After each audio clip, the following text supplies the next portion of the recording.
Good morning, everybody. This is Diggs. It's another beautiful day out here in the Pacific Northwest, and today we're going to be talking about one of the most accessible units that's going to be given out for free here with the Final Fantasy VI collaboration, and that is going to be Locke. Let's go ahead and dig in.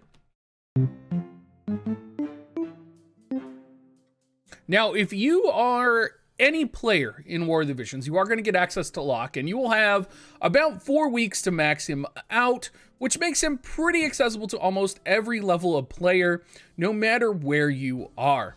Now, Locke is a very powerful unit, and he is a unit that arguably will be very popular, similar to Tidus.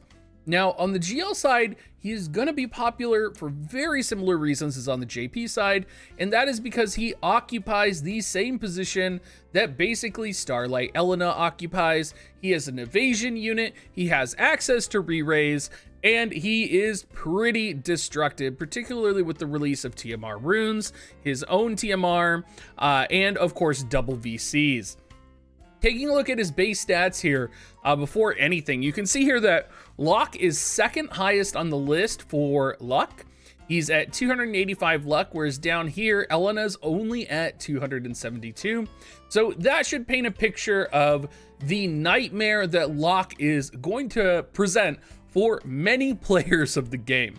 Now, he does come with a natural move 3, jump 3.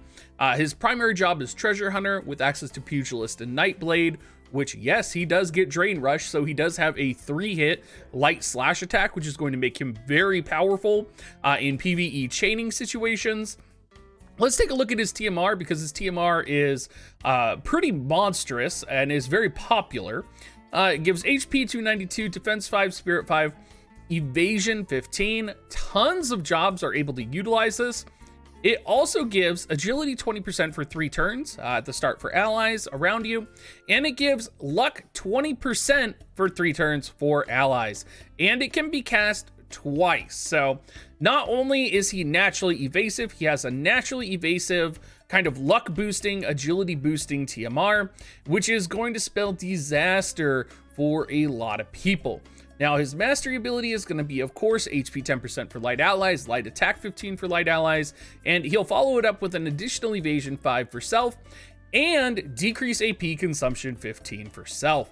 Hopping over to his skills, we are going to see kind of a mixed bag here, and it's a little bit unfortunate because I feel like, as good of a kit as he has, his passives are a little contradictory. There's only really 2 passives that you're going to be able to set. So let's talk about that. He has access to move 1, agility 12%, which is going to be his primary treasure hunter job ability passive, which you're probably going to set. The other treasure hunter passive is going to give increased defense penetration 40 for self, increased evasion 12, and these are going to be the 2 that you are going to set most often. Now, the Pugilist sub does give accuracy 20, which is okay.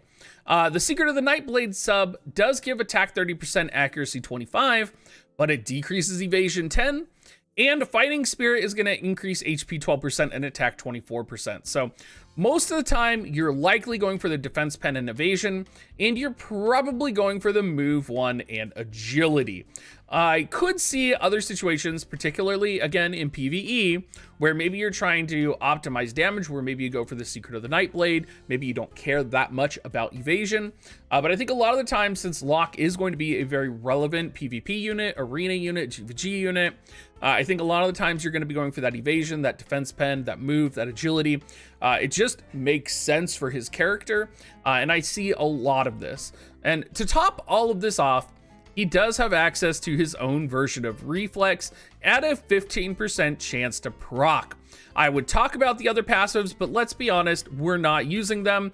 As soon as we know he has Reflex, it's pretty much sealed and done. Now, scrolling down to take a look at his Limit Burst real quick. His Limit Burst, pretty powerful. It's going to decrease slash resistance 38% for 3 turns. It's going to reduce counter chance 100 for 3 turns.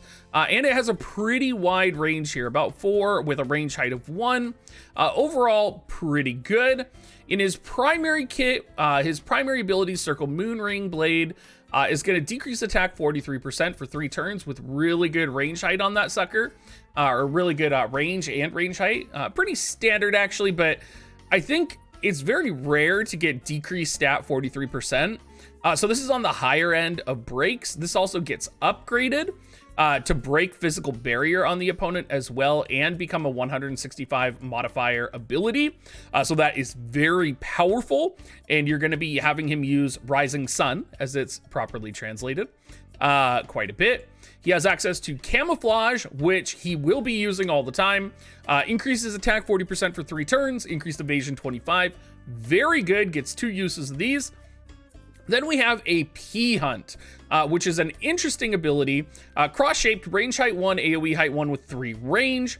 It's going to decrease AP 15x for targets and restore 15 AP for self. I'm curious on the capability of hitting multiple units with this. I'm also curious if it hits multiple units, if it would drain potentially 30 AP for self, or if the ability is just going to restore AP 15 for self no matter what. I think it's just going to restore AP 15 for self no matter what, but I'm sure one of my JP players that are viewers can comment on this. Interestingly, this does pair really well with his job level 25 ability, which we'll get to. He also has Disparager, which is a range height 2, 3 range attack. Dispel all buffs to the target, dispel haste, 200% modifier, so one of his more powerful, or actually his most powerful attack, which he'll probably be leaning into quite a bit. Adventurer's Wisdom, increase single target resistance 15 for 3 turns to allies, and a 50% chance the counter doesn't activate for 3 turns. So this is a buff that initially was really confusing for a lot of the GL players because the translation was so weird. Basically, it's going to give single hit resistance, and then it's going to give a 50% chance that actions that your allies use on the opponent will not trigger a counter. Now, I don't think this is very useful, particularly when you have like Counter Seal unlocks LB. I think maybe in some situations it's useful, but I think the majority of the time you're going to be turning this off.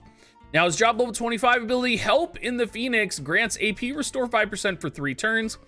For those of you that want that kind of quantified, that's the same as if Oldoa's Apron had been buffed on you. 5%, not a ton, but it does grant a moderate amount of AP. Keep in mind, he will also get AP from the 32 TP that this takes to use. So that is a significant amount of TP to AP that you're going to be getting as well. It also gives auto revive on him for 20% HP revived. So gonna get that self revive, gonna have potentially a buff for attack and evasion. Very similar threads with Elena. And we've seen how powerful Elena can be, and Locke, being a free unit, accessible to all players are going to start needing to consider how they're going to build accuracy in their kit to potentially counter this. Now, his sub-job Treasure Hunter is a little interesting because it does give access to some status ailments. So you give access to decrease CT 50x for the target, which is a very lot. 25% chance to inflict slow, though. Pretty good range. Also, this ability does not deal damage, so maybe turn this off. He also gets 25% chance to inflict confusion, though. It is cross or line shaped, 3 line shaped, 2 space from him. Could be good. A lot of people aren't stacking confusion immunity anymore. The last time we really had a confusion meta was around Agrius, I believe. And that was quite a while ago. I don't think anybody's stacking confusion resistance, but I think this attack is so short range and people are going to be subbing, probably Nightblade or Pugilist or the kind of like striking surprise, right? I could see people just completely overshadowing this and not using it at all. Now, in terms of sub-jobs, you have access to Pugilist and Nightblade. Obviously in PvE, Nightblade is going to be the way to go because you have access to Drain Rush, right? So Drain Rush, 170% modifier, 3-hit attack, going to be really powerful for PvE chaining. Light Slash is only going to get stronger over the next couple of months with Violet coming out as well. We also have Lucio is getting his limit break. Lucio is also going to get his weapon. There's a whole lot going on with Light Slash, and Light Slash is becoming increasingly more viable, particularly with Locke being able to lower slash resistance with his LB now. This is very significant. So don't sleep on this. Don't sleep on Light Slash and the changing environment around Light Slash, particularly with Summer Kilfei. I think Light Slash is going to be soon approaching the power level that Dark Slash is, assuming you have the correct units right now. Maybe not as accessible, but it is going to be approaching a similar power level. We also have AP Drain in here, which could be important, and also Stun Blade. Double Resist, not too worried about. Spinning Slash as well. I could see in a lot of GVG subbing Pugilist for the hand-to-hand attacks.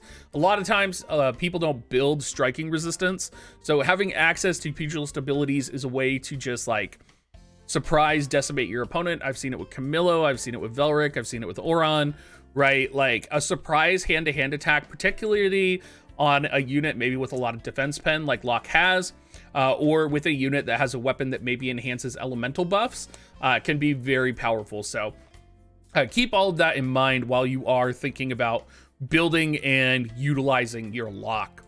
Now, in terms of weapons, there is, of course, the standard Mage Masher, which I think is going to be a good one to have all the time for Locke no matter what. 15 slash attack, 186 assault. Attack in the assault version. Locke is also going to get his own version of a dagger. Critical form does have 15 crit. Assault has 170 attack. One thing to consider though, the +5 version gives defense penetration 20, and Locke only has access to 40 defense pen innately with one of his passives. So you may actually benefit more compared to other units for putting more defense pen on Locke, since he's not going to have the highest attack in the world.